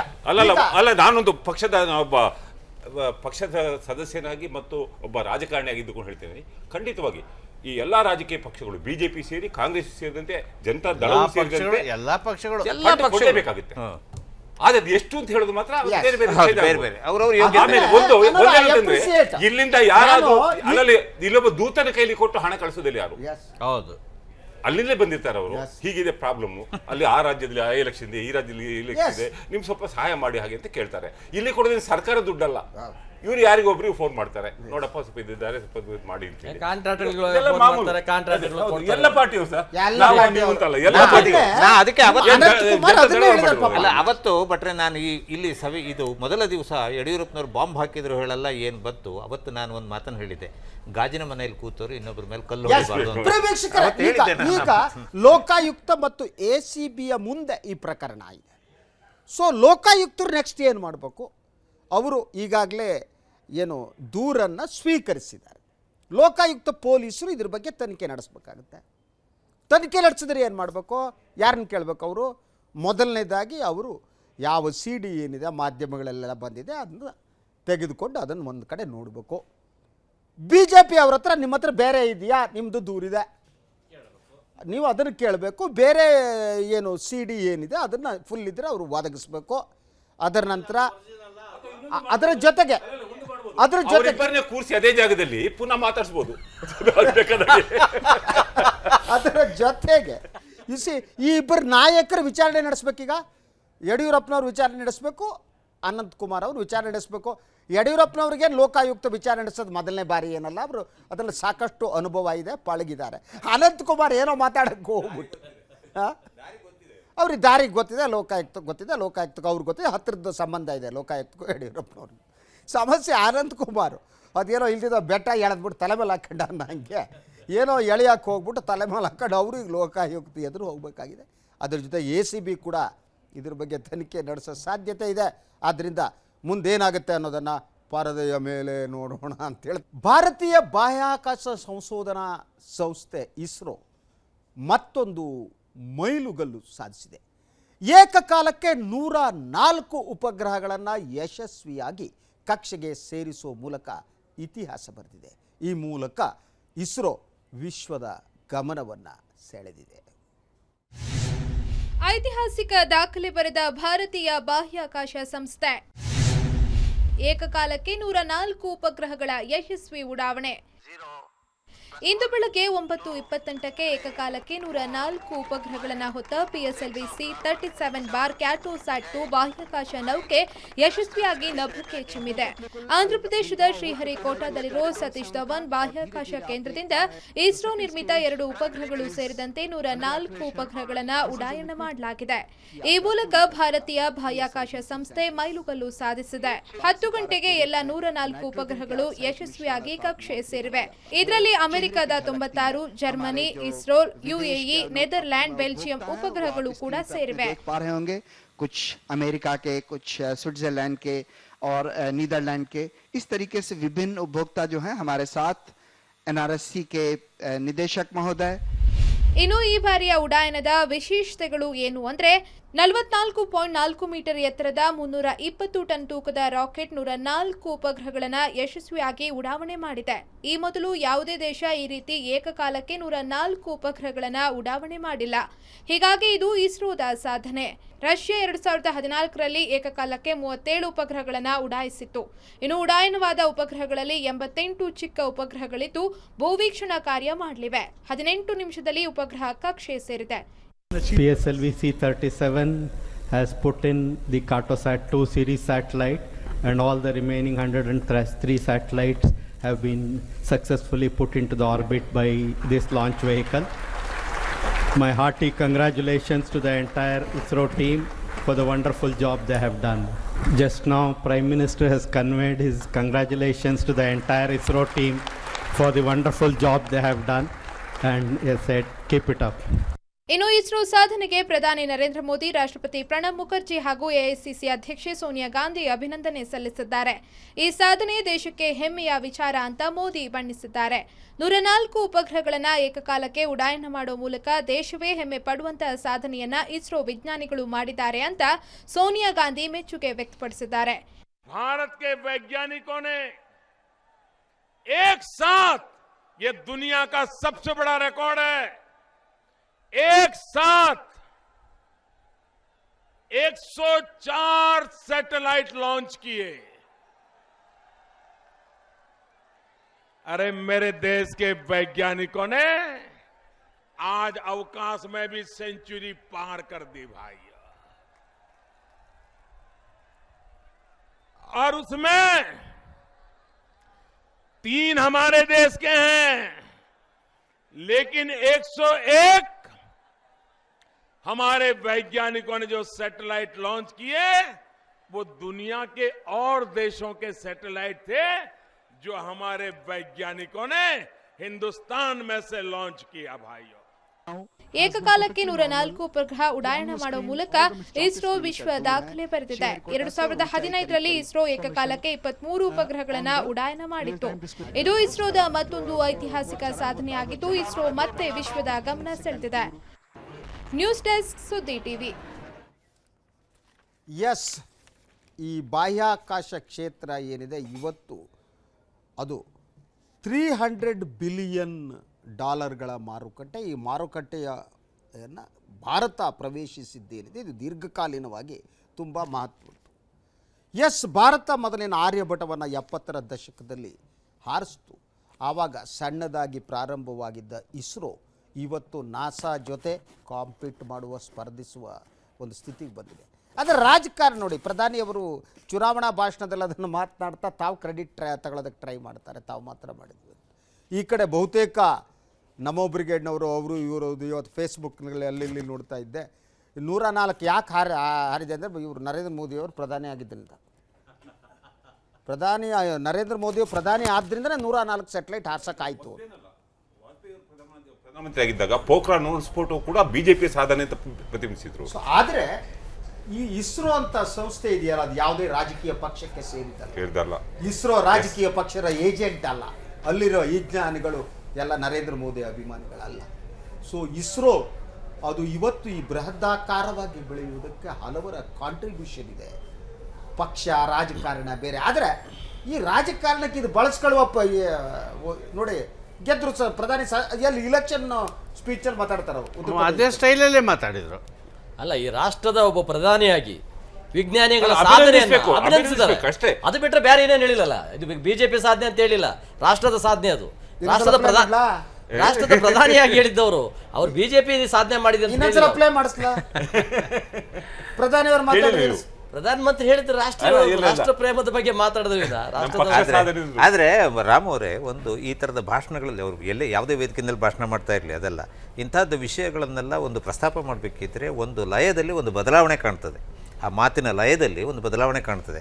ನೀವು ರಾಜಕೀಯ ಪಕ್ಷಗಳನ್ನು ಖಂಡಿಸ್ತಾ ಚುನಾವಣೆಯಲ್ಲಿ ನಮಗೆ ಓಟ್ ಹಾಕೋದ್ರದ್ದು ಅಗತ್ಯ ಏನಿದೆ ಹೇಳಿ ವೀರಾವೇಶದಲ್ಲಿ ನೀವು ಮಾತಾಡೋದಿರುತ್ತೆ. ಅದು ಎಲ್ಲ ರಾಜಕೀಯ ಪಕ್ಷಗಳು ಎಲ್ಲ ಮುಖಂಡರು ಮಾಡ್ತಾರೆ, ನಾನು ಅದ್ರ ಬಗ್ಗೆ ನಾನು ಮಾತಾಡೋದಿಲ್ಲ. ಆದರೆ ಅಂಥ ಸಂದರ್ಭದಲ್ಲಿ ಪ್ರಧಾನಮಂತ್ರಿಗೆ ಆ ಮೆಸೇಜ್ ಹೋಗುತ್ತೆ, ಇಲ್ಲಿ ಅವರು ಇದ್ದ ಜಾಗಕ್ಕೆ ಅವರಿಗೆ ಮೆಸೇಜ್ ಹೋಗುತ್ತೆ. ಮೆಸೇಜ್ ಹೋದ ತಕ್ಷಣ ಅವರಿಗೆ ಕಂಗ್ರ್ಯಾಚುಲೇಷನ್ಸ್ ಹೇಳಬೇಕಾಗತ್ತೆ. ನಾನು ಇಲ್ಲಿ ನಿಮ್ಮ ಜೊತೆಯಲ್ಲಿ ಒಂದು ಸಂತೋಷದ ಸುದ್ದಿಯನ್ನು ನಾನು ಹಂಚ್ಕೋಬೇಕಾಗಿದೆ. ನಮ್ಮ ವಿಜ್ಞಾನಿಗಳು ಇಂಥ ಸಾಧನೆ ಮಾಡಿದ್ದಾರೆ, ಭಾರತ ಇದಕ್ಕಾಗಿದೆ. ನಾನು ಈ ದೇಶದ ಎಲ್ಲ 125 ಕೋಟಿ ಜನರ ಪ್ರತಿನಿಧಿಯಾಗಿ ನಾನು ಅವರಿಗೆ ಅಭಿನಂದನೆ ಸಲ್ಲಿಸ್ತೇನೆ ಹೇಳೋದಕ್ಕೂ ಓ ಭಾಯೋ ಬಹನೋ ದೇಖೋ ಅಲ್ಲ, ಅವ್ರು ಹೇಳಿದ್ ಹೆಂಗಿತ್ತು ಅಂದ್ರೆ 104 ಉಪಗ್ರಹ ಇದನ್ನ ಮಾಡಿದ್ದಾರೆ, ನಾನು ಅವ್ರನ್ನ ಖಂಡಿಸ್ತೀನಿ ಅಲ್ಲ ಆ ಮಾತಲ್ಲ, ಆ ಟೋನ್. ಆದರೆ ಒಂದು ಮಾತು ಇಲ್ಲಿ ಹೇಳಲೇಬೇಕು, ಯಾಕೆಂದ್ರೆ ನಮ್ಮಲ್ಲಿ ವಿಜ್ಞಾನ ತುಂಬಾ ವೇಗವಾಗಿ ಬೆಳೀತಾ ಇದೆ. ಬಿಟ್ರೆ ಅದೇ ವೇಗದಲ್ಲಿ ವೈಜ್ಞಾನಿಕ ಮನೋಧರ್ಮ ಬೆಳೆಯೋ ಹಾಗಾದ್ರೆ ಬಹಳ ಸಂತೋಷ ಆಗುತ್ತೆ. ಸಂಸ್ಥೆ ಬಹಳ ಜನ ನಾನು ಲೆಫ್ಟಿಸ್ಟ್ಗಳನ್ನ ಖಂಡನೆ ಮಾಡಿದ್ದು ನಾನು ಫೇಸ್ಬುಕ್ಗಳಲ್ಲಿ ಅಲ್ಲಿ ಇಲ್ಲಿ ನೋಡಿದೆ. ಏನಿದು ಯಾರೋ ವಿದೇಶಿದ ಎಲ್ಲ ಹಾರಿಸ್ಬಿಟ್ರು, ಅವ್ರಿಗೆ ಸಹಾಯ ಮಾಡಿದ್ರು ಅಂತ. ಅಲ್ಲ, ಅದು ಇಸ್ರೋದ ಒಂದು ಆಂಟ್ರಿಕ್ಸ್ ಕಾರ್ಪೊರೇಷನ್. ಸರಿ, ಅಲ್ಲ ಅದು ಒಂದು ಸಾಧನೆ ಅಂತ ನಾ ಹೇಳೋದು. ಇಂಟರ್ನ್ಯಾಷನಲ್ ಬಿಸ್ನೆಸ್ ಮಾಡುವ ಮಾರ್ಕೆಟಿಂಗ್ ನಾವು ಎಂಟರ್ ಆಗಿದ್ದೀವಿ, ಕ್ಯಾಪ್ಚರ್ ಮಾಡ್ತೀರಿ, ನಾಸಾ ಜೊತೆ ಕಾಂಪೀಟ್ ಮಾಡ್ತಾ ಇದೀವಿ. ಶುಡ್ ಕಾಂಗ್ರಾಚುಲೇಟ್ ಅವರ್ ನಮ್ಮ ಉಪಗ್ರಹ ತಗೊಂಡು ರಷ್ಯಾದಲ್ಲಿ ಹಾರಿಸ್ತಾ ಇದೀವಿ ನಾವು. ವೀಕ್ಷಕರ, ನಾವು ಏನೇ ಇರಲಿ ನಮ್ಮ ವಿಜ್ಞಾನಿಗಳ ಸಾಧನೆಗಾಗಿ ಅವರಿಗೆ ನಾವು ಈ ದೇಶವಾಸಿ ಶಬ್ದ ಬಳಸೋಕ್ಕೂ ನಂಗೆ ಒಂಥರ ಭಯ. ಈ ದೇಶದ ನಾಗರಿಕರಾಗಿ ನಾವು ಒಂದು ಸಣ್ಣ ಕೃತಜ್ಞತೆಯನ್ನು ಅಭಿನಂದನೆ ಸಲ್ಲಿಸಬೇಕು. ಇರುವೆ ಮುಂದಿನ ಸುದ್ದಿಯತ್ತ ನೋಡೋಣ. ಬಾಲಿವುಡ್ ನಟ ಶಾರುಖ್ ಖಾನ್ ವಿರುದ್ಧ ಕೇಸ್ ಒಂದು ದಾಖಲಾಗಿದೆ. ರೈಲ್ವೆ ಇಲಾಖೆಗೆ ಆಸ್ತಿ ನಷ್ಟ ಉಂಟು ಮಾಡಿದ ಪ್ರಕರಣಕ್ಕೆ ಸಂಬಂಧಿಸಿದಂತೆ FIR ದಾಖಲಿಸಲಾಗಿದೆ. ರೈಸ್ ಚಿತ್ರದ ಪ್ರಚಾರದ ವೇಳೆ ಗಲಭೆ ಸೃಷ್ಟಿಸಿದ ಆರೋಪ ಕೂಡ ಶಾರುಖ್ ವಿರುದ್ಧ ಕೇಳಿಬಂದಿದೆ. ಚಿತ್ರದ ಪ್ರಚಾರದ ವೇಳೆ ಗಲಭೆ ಸೃಷ್ಟಿಸಿದ ಆರೋಪ. ಬಾಲಿವುಡ್ ನಟ ಶಾರುಖ್ ಖಾನ್ ವಿರುದ್ಧ ಎಫ್ಐಆರ್. ರೈಲ್ವೆ ಪೊಲೀಸರು ಶಾರುಖ್ ಖಾನ್ ವಿರುದ್ಧ ದಂಗೆ ಮತ್ತು ರೈಲ್ವೆ ಆಸ್ತಿಗೆ ನಷ್ಟ ಮಾಡಿದ ಆರೋಪದಡಿ ಎಫ್ಐಆರ್ ದಾಖಲಿಸಿದ್ದಾರೆ. ರೈಲ್ವೆ ಕಾಯ್ದೆ ಮತ್ತು ಸಾರ್ವಜನಿಕ ಆಸ್ತಿ ನಷ್ಟ ತಡೆ ಕಾಯ್ದೆಯಡಿ ಪ್ರಕರಣ ದಾಖಲಿಸಲಾಗಿದೆ. ಶಾರುಖ್ ಖಾನ್ ಅವರು ಕಳೆದ ತಿಂಗಳು ರಾಯಿಸ್ ಚಿತ್ರದ ಪ್ರಚಾರ ಸಂದರ್ಭದಲ್ಲಿ ಕೋಟಾ ರೈಲ್ವೆ ನಿಲ್ದಾಣದಲ್ಲಿ ಗಲಭೆಗೆ ಪ್ರಚೋದನೆ ಮತ್ತು ರೈಲ್ವೆ ಆಸ್ತಿಗೆ ನಷ್ಟ ಉಂಟು ಮಾಡಿದ್ದಾರೆ ಎಂದು ರಾಜಸ್ಥಾನ ರೈಲ್ವೆ ಪೊಲೀಸರು ಆರೋಪಿಸಿದ್ದಾರೆ. ಇನ್ನು ರೈಲ್ವೆ ನ್ಯಾಯಾಲಯ ವ್ಯಾಪಾರಿಯೊಬ್ಬರ ದೂರನ್ನ ಆಧರಿಸಿ ಪ್ರಕರಣ ದಾಖಲಿಸುವಂತೆ ಸೂಚಿಸಿತ್ತು.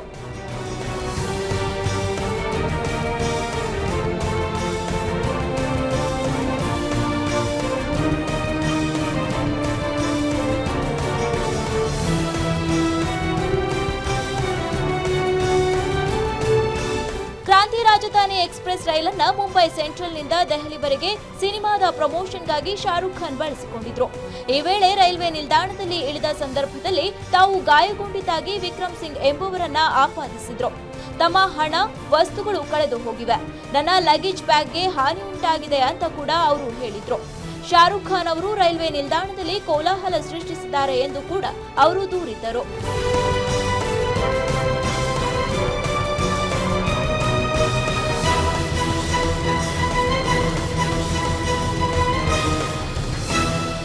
ಈ ವೇಳೆ ರೈಲಿನಲ್ಲಿ ಸಾರ್ವಜನಿಕರು ಕೂಡ ಇದ್ರು. ಇದರಿಂದಾಗಿ ಗೊಂದಲ ಸೃಷ್ಟಿಯಾಗಿತ್ತು ಅಂತ ಹೇಳಲಾಗಿದೆ. ಈ ವೇಳೆ ನಡೆದ ತಳ್ಳಾಟದಲ್ಲಿ ಸಿಂಗ್ ಅವರ ಊಟದ ಡಬ್ಬಿಗೆ ಹಾನಿಯಾಗಿದೆ. ಅಲ್ಲದೆ ಗಾಯಗೊಂಡ ವಿಕ್ರಮ್ ಸಿಂಗ್ ಅವರಿಗೆ ಚಿಕಿತ್ಸೆ ಕೊಡಲಾಗಿದೆ ಎಂದು ಎಸ್ಪಿ ಓಂ ಪ್ರಕಾಶ್ ಹೇಳಿದ್ದಾರೆ. ವಡೋದರ ರೈಲ್ವೆ ನಿಲ್ದಾಣದಲ್ಲಿ ಶಾರುಖ್ ಖಾನ್ ಅವರನ್ನ ನೋಡಲು ಉಂಟಾದ ಕಾಲ್ತುಳಿತಕ್ಕೆ ಸಿಕ್ಕು ಒಬ್ಬ ವ್ಯಕ್ತಿ ಸಾವಿಗೀಡಾಗಿದ್ದ ಘಟನೆ ಕೂಡ ನಡೆದಿತ್ತು. ಈ ವೇಳೆ 15,000 ಜನ ರೈಲ್ವೆ ನಿಲ್ದಾಣದಲ್ಲಿ ನೆರೆದಿದ್ರು. ಪ್ರದೀಪ್ ಮಾಲ್ಗುಡಿ, ನ್ಯಾಷನಲ್ ಡೆಸ್ಕ್, ಸುದ್ದಿ ಟಿವಿ. ಎಸ್, ಇದೆಂತ ಹುಚ್ಚುತನ ಅಂತ. ಒಬ್ಬ ಚಿತ್ರನಟ ಒಂದು ಪ್ರದೇಶಕ್ಕೆ ಹೋಗಿರ್ತಾನೆ, ಜನ ಸೇರಿರ್ತಾರೆ, ಗಲಾಟೆಗಳಾಗ್ತವೆ. ಆದರೆ ಗಲಭೆಗೆ ಪಿತೂರಿ ನೋಡಿದ್ರೆ ಅವ್ನು ಹೇಳ್ಬೇಕಲ್ವಾ ಗಲಭೆ ಮಾಡಿ ಅಂತ. What I don't understand. ನನಗೂ ಅದೇ ಗೊಂದಲ ಆಗಿದೆ. ನೀವು ಗಲಭೆಗೆ ಪಿತೂರಿ ಮಾಡಿದ್ರಂತೆ, ಅಲ್ಲಿ ರೈಲ್ವೆ ಹಾನಿಗೆ ಪಿತೂರಿ, ವಸ್ತುಗಳ ಹಾನಿಗೆ ಮಾಡಿದಂತೆ.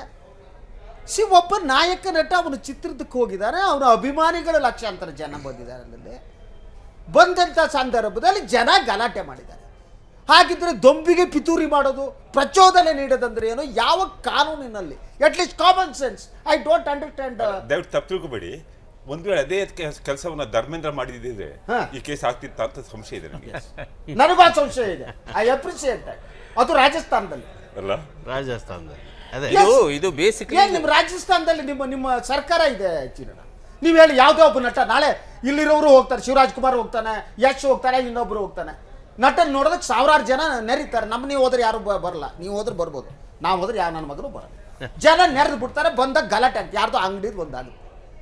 ಓಕೆ, ನೀವು ಇನ್ನೇನೋ ಮಾಡಿ ಬಿಟ್ಬಿಟ್ಟು ಗಲಭೆಗೆ ಪ್ರಚೋದನೆ ಅಂತ ಹೇಳ್ತೀರಿ. ಅವ್ನು ಭಾಷಣ ಮಾಡಿದ್ನಲ್ಲಿ ಶಾರುಖ್ ನಿಂತ್ಕೊಬಿಟ್ಟು ಕಲ್ಲು ಹೊಡಿರಿ, ಇನ್ನೊಂದು ಮಾಡಿ ಜನ ಸೇರಿ ರೈಲ್ವೆ ಸ್ಟೇಷನ್ 15,000 ಜನ ರೈಲ್ವೆ ಸ್ಟೇಷನ್ ನುಗ್ಗಿಲಿಕ್ಕೆ ಬಿಟ್ಟುಕೊಟ್ಟಿದ್ದಕ್ಕೆ ಅವರು ರೈಲ್ವೆ ಪೊಲೀಸ್ ಅಲ್ಲ. ಅದ್ರ ಬಗ್ಗೆ ಈಗಾಗಲೇ ಅಲ್ಲಿನ ಸರ್ಕಾರ ಏನ್ ತೀರ್ಮಾನ ತಗೊಳ್ಳೋದು ನೋಡ್ಬೇಕಾಗುತ್ತೆ. ನಾವು ಅವ್ರು ಏನ್ ಮಾತಾಡ್ಲಿಕ್ಕಾಗಲ್ಲ, ನಾವು ಅದನ್ನ ಏನ್ ಹೇಳಕ್ಕಾಗಲ್ಲ. ಆದ್ರೆ ಒಂದಂತೂ ಸತ್ಯ, ಅಲ್ಲಿ ಇದು ಎಲ್ಲಕ್ಕೂ ರಾಜಕೀಯವಾಗಿ ನೋಡಕ್ಕಾಗಲ್ಲ. ಇದು ಶೂಟಿಂಗ್ ಅಲ್ಲ, ಶೂಟಿಂಗ್ ಮುಗಿದೋಗಿದೆ. ಆ ಫಿಲ್ಮ್ ನ ಪ್ರಮೋಟ್ ಮಾಡೋದಕ್ಕೆ ಅವರಿಗೆ ಪರ್ಮಿಷನ್ ಕೊಡದೇ ಇದ್ರೆ ಸಾಧ್ಯವೇ ಇಲ್ಲ. ನೀವು ಪರ್ಮಿಷನ್ ಕೊಡಕ್ ಆಗಲ್ಲ, ಇಲ್ಲಿ ಜನ ನುಗ್ತಾರೆ, ದಾಂಧಲೆ ಆಗತ್ತೆ ಅಂತ ಹೇಳಿ ಅವಾಯ್ಡ್ ಮಾಡ್ಬಿಡ್ಬೋದಲ್ಲ. ಅವ್ರು ಯಾವ್ದೋ ಮೈದಾನದಲ್ಲಿ ಭಾಷಣ ಮಾಡ್ಕೊಂಡು ಹೋಗ್ಲಿ, ಯಾರಿಗೆ ಬೇಡ ಅಂತಾರೆ. ಶಂಕರ್ ಅಲ್ಲ, ಅದೇನೆ ಅವ್ನು ಯಾರೋ ಒಬ್ಬ ನನ್ನ ಟಿಫನ್ ಬಾಕ್ಸ್ ಹಾನಿ ಆಗಿದೆ ಅಂತ ಒಂದು ಕಂಪ್ಲೇಂಟ್, ಟಿಫನ್ ಬಾಕ್ಸ್ ಹಾನಿ ಆಗಿದೆ ಅಂತ ನೀವು ಗಲಭೆ ಪ್ರಚೋದನೆ ಅಂತ ಹೇಳಿದ್ರೆ this is height of stupidity. ಇದೇನು ಅವನು how can you hold him responsible? ಅಲ್ಲಿ ಸೆಕ್ಯೂರಿಟಿ ನೋಡ್ಕೋಬೇಕಾದವ್ರು ಯಾರು? ಅವ್ರಿಗೆ ಪರ್ಮಿಷನ್ ಕೊಟ್ಟಿದ್ದು ಯಾರು? ಪರ್ಮಿಷನ್ ಕೊಡದೇ ಇದ್ರೆ ಮುಗಿದೋಯ್ತು. ಅದಲ್ಲ, ನೀವು ಪತ್ರಿಕೆ ಮಾತು ನೋಡಿರ್ಬೇಕು. ಶಾರುಖ್ ಖಾನ್ಗೆ ದೊಡ್ಡ ಸಂಕಷ್ಟ. ಅದು ಇವ್ರು ಹೇಳಿದ್ದು. ಯಾರು? ಇವ್ರು ಹೇಳಿದ್ದು. ಅಲ್ಲಲ್ಲ, ನೀವು ಸುದ್ದಿಗಳನ್ನ ಹಾಕಿ ಪ್ರಚುರ ಪಡಿಸುವವರು ಯಾರು, ಕಳ್ಸೋರು ಕೂಡ ಹಾಗೆ ಕಳಿಸ್ತಾರೆ. ಪೊಲೀಸ್ ಕೇಸ್ ಬಿತ್ತು, ಈಗೇನೋ ಅರೆಸ್ಟ್ ಆಗುತ್ತೆ ಅನ್ನೋ type. But it's utter nonsense ಕಣ್ರಿ. ಯಾರೋ ಹೋಗಿ ನಟ ಹೋದ ಗಲಾಟೆ ಆಗ್ಬಿಟ್ರೆ ನನ್ನ ಟಿಫಿನ್ ಬಾಕ್ಸ್ ಹೋಯ್ತು ಅಂತ ದೂರ ಕೊಡ್ತಾನೆ ಅಂತ ಕೇಸ್ ಆಗ್ತೀವಲ್ಲ. ವಾಟ್ ಟೈಪ್ ಆಫ್ ಸ್ಟುಪಿಡಿಟಿ ಇರಬೇ. ನನ್ನ ಸುದ್ದಿ ಅವಧಿ ಮುಗ್ದಿತ್ತು, ಆದ್ರೂ ನಾನು ಕ್ರಿಕೆಟ್ ಸುದ್ದಿ ಹೇಳಿದೆ ನಾನು ಮುಗಿಸಲ್ಲ. ನಾನು ಭಾಳ ಕ್ರಿಕೆಟ್ ಆದ್ರಿಂದ ಧೋನಿದು ಇವತ್ತು ನನಗೆ ನೋಡಿಬಿಟ್ಟು ಭಾಳ ಖುಷಿ ಆಯಿತು. ಆ ಸುದ್ದಿ ಇದೆ, 5 ನಿಮಿಷ ಲೇಟ್ ಆಗಲಿ ಆ ಸುದ್ದಿಯನ್ನು ನಾವು ಒಂದು ಮಕ್ಕಳ ಜೊತೆ ಎಲ್ಲಾ ತಂದೆಯವರು ಮಕ್ಕಳೇ ಆಗ್ತಾರೆ. ಎಸ್, ಕೊಡಲೇಬೇಕು. ಎನಿವೆ, ಟೀಮ್ ಇಂಡಿಯಾ ಮಾಜಿ ನಾಯಕ ಮಹೇಂದ್ರ ಸಿಂಗ್ ಧೋನಿ ಹಾಗೂ ಮಗಳು ಜೀವ ತುಂಟತನದ ವಿಡಿಯೋ ಒಂದು ವೈರಲ್ ಆಗಿದೆ. ಜೀವ ಜೊತೆ ತಾನು ಒಬ್ಬ ಮಗುವಿನಂತೆ ಕಾಲ ಕಳೆದಿರೋ ಮಹಿ ಜೀವ ತುಂಟತನಕ್ಕೆ ಸಾಥ್ ನೀಡಿದ್ದಾರೆ. ಮತ್ತೊಂದು ಕಡೆ ವಿರಾಟ್ ಕೊಹ್ಲಿ ಹರಿಬಿಟ್ಟಿರೋ ವಿಡಿಯೋ ಒಂದು ಸಾಮಾಜಿಕ ಜಾಲತಾಣಗಳಲ್ಲಿ ಹರಿದಾಡ್ತಾ ಇದೆ. ತನ್ನ ಸೌಮ್ಯ ಸ್ವಭಾವದಿಂದಲೇ ಕೂಲ್ ಕ್ಯಾಪ್ಟನ್ ಅಂತ ಕರೆಸಿಕೊಂಡಿದ್ದ ಮಹೇಂದ್ರ ಸಿಂಗ್ ಧೋನಿ ಇದೀಗ ಮನೆಯಲ್ಲೂ ಕೂಲ್ ಆಗಿ ಕಾಲ ಕಳೆದಿದ್ದಾರೆ. ಪ್ರೇಮಿಗಳ ದಿನಾಚರಣೆಯನ್ನ ಪತ್ನಿ ಹಾಗೂ ಮುದ್ದು ಮಗು ಝೇವಾ ಜೊತೆ ಎಂಜಾಯ್ ಮಾಡಿದ್ದಾರೆ. ಗಂಡ ಹೆಂಡತಿ ಮಗಳು ಮೂವರು ಜೊತೆ ಸೇರಿದ್ದಾರೆ ಅಂದ್ರೆ ಅಂದು ಏನಾದ್ರೊಂದು ಕಿತಾಪತಿ ಮಾಡೇ ಮಾಡ್ತಾರೆ. ಇದಕ್ಕೆ ಸಾಕಷ್ಟು ಉದಾಹರಣೆಗಳು ಕೂಡ ನಮ್ಮ ಮುಂದಿವೆ. ಇದೀಗ ಈ ರಜೆಯನ್ನ ಮಗಳ ಜೊತೆ ಆಡಿ ಕುಣಿದು ಎಂಜಾಯ್ ಮಾಡ್ತಾ ಇರೋ ಎಂಎಸ್ಟಿ ತಾವು ಮಗುವಾಗಿ ಕಾಲ ಕಳೆದಿದ್ದಾರೆ. ಹೌದು, ಮಗಳು ಝೇವಾ ಜೊತೆ ಧೋನಿ ತಾವು ಮಗುವಾಗಿ ಕಾಲ ಕಳೆಯುತ್ತಿದ್ದಾರೆ. ಧೋನಿ ಹುಲ್ಲು ಹಾಸಿನ ಮೇಲೆ ಮಗಳ ಹಿಂದೆ ತಾವು ಕೂಡ ತೆವಳುತ್ತಾ ಸಖತ್ ಎಂಜಾಯ್ ಮಾಡಿರೋ ವಿಡಿಯೋವೊಂದನ್ನು ಸಾಮಾಜಿಕ ಜಾಲತಾಣಗಳಲ್ಲಿ ಶೇರ್ ಮಾಡಿದ್ದಾರೆ.